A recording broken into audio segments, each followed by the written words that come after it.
Welcome back students to my channel studies. तो आज का टॉपिक है बेसिक मैथ जो फिज़िक्स में काम आती है ये क्लास 11th में 11th के लिए। इसे हम बहुत इजी वे में पढ़ेंगे जिससे आपके सारे टॉपिक्स सारे पॉइंट्स क्लियर हो जाएंगे और आप एक भी क्वेश्चन नीट में इसे छोड़ के नहीं आएंगे। तो let's get start.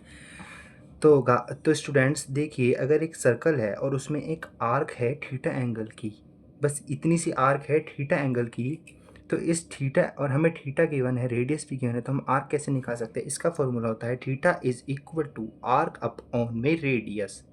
Now students, what is clockwise? Clockwise means जो घड़ी की डायरेक्शन में, जैसे सुई चलती है ना घड़ी की डायरेक्शन में, इस डायरेक्शन में, उस डायरेक्शन में अगर हम जाएं तो वो नेगेटिव होती है, और अगर हम उससे अपोजिट डायरेक्शन में जाएं वो पॉजिटिव होती है। ना स्टूडेंट्स, अगर हमें एंगल डिग्री में दे रखा हो तो हम रेडियन में कैसे निकाल सकते हैं? उसका फॉर्मूला होता है पाई अपॉन में 180 डिग्री इंटू में theta in degree is equal to in radians angle. ना स्टूडेंट्स, हम पढ़ने वाले हैं ट्रिग्नोमेट्रिक फंक्शंस, उसकी हम कुछ स्पेसिफिक वैल्यूज देखेंगे, स्पेसिफिक एंगल्स पेयर।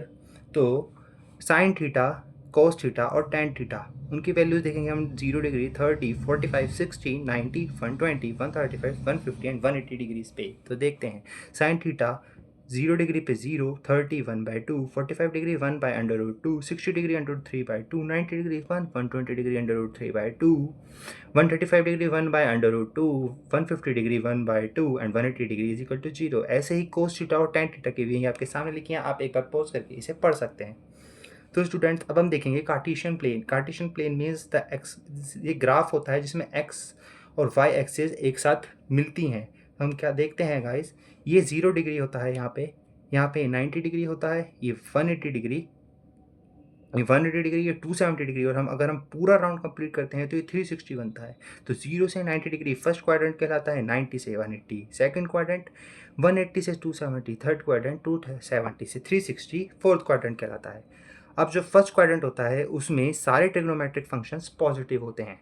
जो सेकंड क्वाड्रेंट होता है उसमें सिर्फ साइन और कोसेक जो होते हैं वो पॉजिटिव होते हैं, बाकी सब नेगेटिव होते हैं। जबकि जो थर्ड क्वाड्रेंट होता है उसमें टैन और कोट ही पॉजिटिव होते हैं, बाकी सब नेगेटिव होते हैं। और जो थर्ड होता है उसमें सिर्फ कोस और सेक पॉजिटिव होते हैं, बाकी सब नेगेटिव होते हैं। इसकी ट्रिक है ऑल स्कूल टू कॉलेज। एक बार फिर से, ऑल स्कूल टू कॉलेज। अब देखिए, अगर साइन 90 प्लस थीटा हमें गिवन है, साइन 90 प्लस थीटा, मतलब कि ये सेकंड क्वाड्रेंट में चीज़ आ रही है, और हमने क्या बताया कि जब सेकंड क्वाड्रेंट में कोई एंगल कोई आ रहा है तो वहाँ पे साइन पॉजिटिव होगा। तो sine 90 plus theta second quadrant में आ रहा है, साइन है तो पॉजिटिव वैल्यू होगी इसकी। और एक और चीज़ याद रखें, अगर हम 360 से आगे या पीछे जाते हैं, 0 से आगे या पीछे, 180 से पीछे या आगे, 180 से पीछे या आगे जाते हैं, तो वहाँ पे फंक्शन चेंज नहीं होता है। जैसे साइन का साइन ही हो जाएगा और कॉस का कॉस ही हो जाएगा। लेकिन अगर हम 90 से आगे या पीछे जाते हैं या फिर 270 से आगे या पीछे जाते हैं, तो उसमें जाने पर जो हमारा फंक्शन है वो चेंज हो जाएगा। जैसे साइन कॉस में चेंज हो जाएगा, कॉस साइन में चेंज हो जाएगा, टेन कोट में चेंज हो जाएगा। और क्वाड्रेंट के हिसाब से हम उनको उनके साइन अलॉट कर देंगे। जैसे एग्जाम्पल के रूप में आप देखिए, साइन 120 डिग्री, जिसको हम लिख सकते हैं sine 90 plus 30 degree.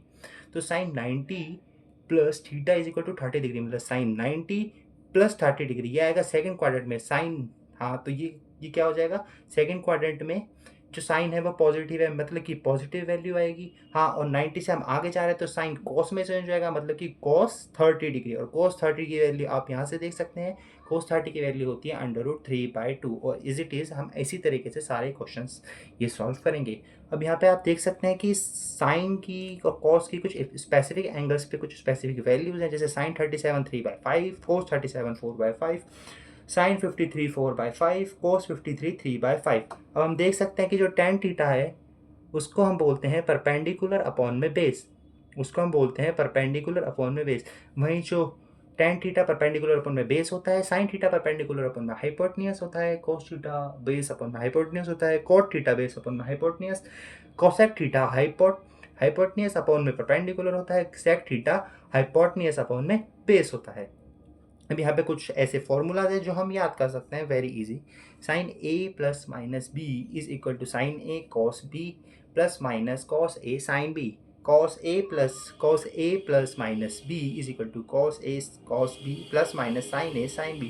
tan a plus b is equal to tan a plus tan b divided by 1 minus tan a tan b.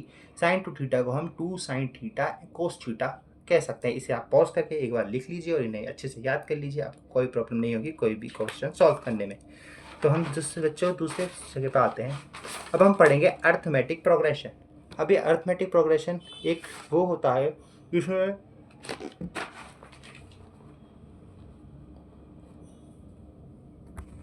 ये अर्थमेटिक प्रोग्रेशन एक टाइप का सिस्टम होता है जिसमें हम एक पर्टिकुलर नंबर में एक ही डिजिट का नंबर ऐड करते, एक ही सेम उस नंबर ऐड करते चले जाते हैं। जैसे a is the first term and तो बच्चों अब हम देखेंगे कि अर्थमेटिक प्रोग्रेशन को हम कैसे सॉल्व करें। अब आप देख सकते हैं कि nth टर्म निकालने के लिए कि nth टर्म क्या होगी अर्थमेटिक प्रोग्रेशन की, उसके लिए हम क्या फॉर्मूला लगाएंगे, a which is the first term plus n minus one, n is the nth term minus one into में d डिस्टेंस जिसे हम ऐड करते जा रहे हैं हर अगली कॉन्जिक्यूटिव टर्म में। सम ऑफ n टर्म्स क्या होगा, सम ऑफ n टर्म्स का फॉर्मूला है n/2 first term plus nth term. अब हम पढ़ेंगे ज्योमेट्रिक प्रोग्रेशन जिसमें हम एक वैल्यू में एक सेम ही डिजिट को मल्टीप्लाई करते चले जाते हैं आगे आगे आगे, देन फर्स्ट सेकंड थर्ड ऐसे ऐसे। तो हम देखेंगे nth टर्म इसकी क्या होती है, इसकी nth टर्म होती है a which is first term, r is the multiplication difference, r की power n minus one, n is the term nth term minus one. और सम ऑफ इनफिनाइट टर्म्स क्या होता है, a is sum of infinite terms होता है a which is first term divide by one minus r, r is the multiplication difference between the consecutive digits. अब हम distance कैसे देखेंगे, डिस्टेंस को हम कैसे नापेंगे, अंडर रूट डेल्टा एक्स का स्क्वायर प्लस डेल्टा वाई का square, where delta x is equal to x2 minus x1 and delta y is equal to y2 minus y1। Tan theta को हम क्या लिख सकते हैं, delta y by delta x is equal to slope, tan theta भी slope ही होता है, is equal to d y by d x. Differentiation of y with respect to x, differentiation of y with respect to x को भी हम tan theta कहते हैं और इसे हम स्लोप भी कह सकते हैं। अब देखिए स्ट्रेट लाइन की इक्वेशन कैसी होती है, स्ट्रेट लाइन की इक्वेशन कैसी होती है, ग्राफ पे वो होता है y is equal to m x plus c, where m is the slope and c is the y axis intercept. अब अगर हम मोड के अंदर कोई फंक्शन ले तो उसका जो ग्राफ होता है वो हमेशा वी शेप बनता है। ये एक चीज़ है जिसे आप डायरेक्ट याद कर सकते हैं और इससे ज़्यादा कुछ नहीं। अब देखिए आप देख सकते हैं वाई एक्स का ग्राफ है जिसमें ये स्ट्रेट लाइन दे रखा है in which y is directly proportional to x. एक ये ऐसा कर्व दे रखा है जिसे हम पैराबोला कहते हैं, y is equal to x का स्क्वायर होता है, और इसमें एक ऐसा कर्व दे रखा है जिसे हम y is equal to under root x कहते हैं। अब आप दूसरा ये देख सकते हैं वाई और एक्स का ग्राफ दे रखा है दूसरा, जिसमें हम जब ये वाला जो कर्व है इसे हम कहते हैं, जी ये वाला जो कर्व है ये y is equal to one by x square के बराबर है, और जो ये वाला कर्व है ये y is equal to one by x के बराबर है, जिसे हम हाइपरबोला भी कहते हैं।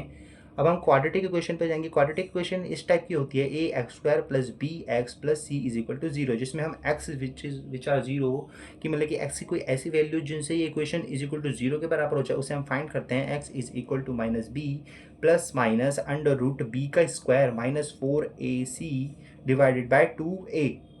अब हम देखेंगे रेडियस कैसे निकाल सकते हैं हम सर्कल का।